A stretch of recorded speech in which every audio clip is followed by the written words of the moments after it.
Better है trim करना, गर्मी थोड़ी सी कम लगती है। So hey what's up everybody, hope you doing absolutely great. Welcome back to over here once again. थोड़ा सा अलग अंदाज। आज का आपने टाइटल तो पढ़ ही लिया होगा और टी शर्ट भी हमने इसीलिए पहनी है, स्पेशली इसी वीडियो के लिए। इस चीज़ के अंदर हम 3 टॉपिक्स कवर करेंगे। पहला कि चाइना ऐप्स या चाइना प्रोडक्ट्स या चाइना स्मार्टफोन, इनको बॉयकॉट करना चाहिए या नहीं, फर्स्ट। सेकंड, क्या बॉयकॉट करने से इंडिया को फ़र्क पड़ेगा। थर्ड, क्या एक्चुअली में बॉयकॉट कर पाएंगे। इंटरेस्टिंग है। जब मैं खुद इस टॉपिक के बारे में सर्च कर रहा था तो मुझे भी कई चीज़ें हैरान करने वाली मिली और मैं चाहता हूँ कि आप लोग के साथ शेयर करूँ ताकि आप लोग भी अपने व्यूज़ विचार जो हैं वो कमेंट सेक्शन में या फिर जैसे भी बताएं या फिर सोचें। तो पहली बार तो चाइना को बॉयकॉट क्यों करना चाहिए, जो 2-3 रीज़न जो मुझे भी काफ़ी परेशान करती हैं। एक तो अभी जो मेरे को एग्जैक्ट लोकेशन नहीं पता, लद्दाख के आसपास जहाँ पे ये चीज़ें चल रही हैं, स्पेशली जब न्यूज़ आती है 16/6/20 को, वो देखने के बाद अपना भी अंदर से खून खौलता है, भाई ऐसे नहीं, ये चीज़ गलत है। दूसरा, मैंने एक वीडियो बनाई थी 4 पेंडेमिक्स, अभी तक के 4 डेडली पेंडेमिक्स, जिस पे बहुत कम लोगों ने देखा। मुझे नहीं पता वो उनके इंटरेस्ट का नहीं था या फिर था, ये मुझे बिल्कुल आइडिया नहीं है, लेकिन वो टॉपिक इंपॉर्टेंट था तो मैंने कवर किया। उस टॉपिक में था कि स्पेनिश फ्लू था, हांगकांग फ्लू था, एशियन फ्लू था और 2009 पेंडेमिक था, और अभी का एक कोरोना वायरस कोविड-19। टोटल अब तक 5 पेंडेमिक्स आए, जिसमें से 3 चाइना के हैं, एक स्पेन का, एक मैक्सिको का। यू कैन इमेजिन कि चाइना में इतनी क्या चल रहा है। लड़की ब्यूटीफुल कर गई। हाँ, मैं लिंक्स भी नीचे डिस्क्रिप्शन में डाल दूँगा if you want to cross check all the information जो कि मैंने डाली है, सही है कि नहीं है। इससे इंडिया को क्या फ़र्क पड़ेगा? डेफिनेटली पड़ेगा, क्योंकि इंडिया में अभी तक जितने स्मार्टफोन हैं उसका कोई ना कोई पार्ट पुर्जा चाइना में बना हुआ है या असेंबल हुआ है। अभी तक कोई ऐसे, मतलब इंडिया की खुद की मैन्युफैक्चरिंग है ही नहीं किसी भी एक स्मार्टफोन की, और जबकि इंडिया ऑलरेडी स्मार्टफोन का इतना बड़ा हुआ है कि मतलब बहुत ज़्यादा लोग यूज़र्स हैं, बिलियंस में।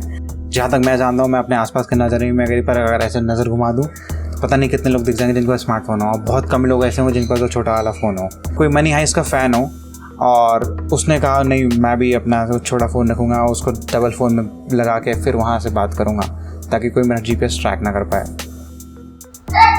दम है बात में। अगर स्मार्टफोन आप बॉयकॉट कर दें या फिर ऐप्स डिलीट कर दें तो उसके मैक्सिमम यूज़र्स, जैसे टिकटॉक है, टिकटॉक के मैक्सिमम 1.9 मिलियन यूज़र्स इंडिया में हैं।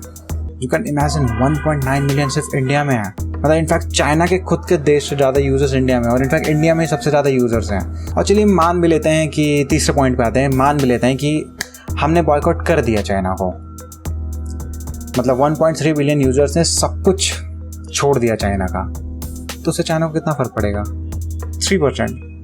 3% में कुछ खास मुझे नहीं लगता कि ज़्यादा नुकसान हो पाएगा। मतलब जैसे अगर मैं आपको एक छोटे से पैमाने पर समझाने की कोशिश करूँ तो आपने किसी जगह अपना 1000 रुपीज़ इन्वेस्ट किया, जिसमें 3% आपका लॉस हो गया 30 रुपये का, लेकिन फिर भी 970 आपके हाथ में है, तो ज़्यादा फ़र्क नहीं पड़ा। सोचने वाली बात है। लेकिन इंडिया में इसका बहुत फ़र्क पड़ जाएगा। मतलब जो इतनी सारी जॉब्स क्रिएट हो रखी हैं स्मार्टफोन कंपनीज़ की वजह से। इनफैक्ट बहुत सारी कंपनीज़ है, MI, ओप्पो, वीवो और पता नहीं, मेरे को नाम भी नहीं पता इतनी सारी कंपनीज़ का, जिनकी वजह से इंडिया में बहुत लोगों को नौकरी मिली है। तो अगर बॉयकॉट कर दिया तो फिर क्या होगा? ऐप डिलीट करने से मैं श्योर नहीं हूँ कि पता नहीं कुछ फ़र्क पड़ेगा भी कि नहीं पड़ेगा, क्योंकि कैरी मिनाटी की जो वीडियो आई थी उसके बाद काफ़ी सारे लोगों ने टिकटॉक की रेटिंग 1.3 कर देती है, स्पेशली जब वो यूट्यूबर्स वैसे टिकटॉकर आता है ना, तो उसमें मेरे को बहुत ज़्यादा खुशी मिलती है जब 1.3 मैंने रेटिंग देखी थी। लेकिन फिर एक ही बार वो गूगल आता है और कहता है नहीं, ऐसे कैसे, सब उड़ा दो, और उसकी रेटिंग दोबारा 4.4 या 4.5 हो गई है। उसके बाद एक कंपनी जो इंडिया में शायद जयपुर या राजस्थान की, शायद वहाँ की कंपनी है, एग्जैक्टली मुझे नहीं पता, उन्होंने भी मतलब वो आते हैं एक सीधा एक ऐप ही बना देते हैं कि भैया जो आपके फ़ोन में चाइनीज़ ऐप्स हैं उनको निकाल दो। मैं बिल्कुल समर्थन में था, क्यों ना हो, निकालो। ऐप्स निकाले, हमने ऐप्स निकाल भी दिए। हालांकि मुझे पता तब चला जब वो ऐप ऑलरेडी डिलीट हो चुका था। डिलीट होने के बाद एक न्यूज़ टाइप ऐसे खबर उड़ी, तब मुझे पता चला कि ऐप डिलीट हो गया। नहीं तो मैं डेफिनेटली, अगर वो ऐप अभी भी होता तो मैं डेफिनेटली वो ऐप अपने फ़ोन में इंस्टॉल करता, और एटलीस्ट मैं वहाँ पे तो वो अपने फ़ोन में जितने चाइनीज़ ऐप हैं उनको तो हटा ही देता, क्योंकि मुझे खुद को भी नहीं पता वो कितने चाइनीज है कितने नहीं है। तो ये वीडियो तो है भैया हमारे ओपिनियंस। Peace out guys.